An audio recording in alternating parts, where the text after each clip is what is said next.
আজকে আমি শ্বশুরবাড়ি আসলাম। দোতলায় উঠে তো অবাক, এইটা কি কাঁদা এত সুন্দর করে, মনে হচ্ছে লাউয়ের ঘুড়ি দেওয়ার জন্য হাতাই। হ্যাঁ, এখানে কিছু গাছ লাগানো আছে, গাছগুলা তো বোধহয় মরে যাচ্ছে। ওই পাশে আর একটা আছে, সবগুলাই বেশ মোটা লোহা দিয়ে তৈরি, ঘুড়ি দেওয়ার জন্য সব রড করা ইউজ করা হয়েছে। রডগুলা বিএসআরএম এর, অনেক মজবুত।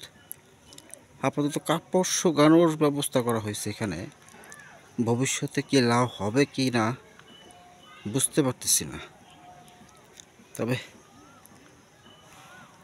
জিনিসটা কিন্তু অদ্ভুত। বাসার ছাদে এত সুন্দর করে কেউ ঘুড়ি দিছে, আমি আগে কখনো দেখিনি। লাউ খাওয়ার জন্য প্রায় ৮০,০০০ টাকা তো হবেই এই ঘুড়ির পিছনে। সব ওয়ার্লিং করা রড খুব সুন্দর করে বসানো আছে। ওরা সবাই দেখেন, এইটা আমার শ্বশুরবাড়ির ছাদের অংশ। ধান শুকানো হচ্ছে। এদিক দিয়ে একটা ছোট সিঁড়ি আবার উপরে উঠছে। উপরে একটা ঘরও আছে।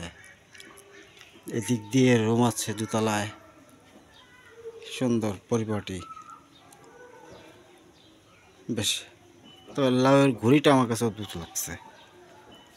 কত মোটা রড দেখেন, ভিডিওতে আসে কোন কোম্পানির। হ্যাঁ,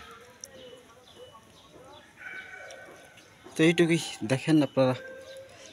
আমার কাছে ভালো লাগছে জিনিসটা। আপনাদের কেমন লাগছে জানায়েন।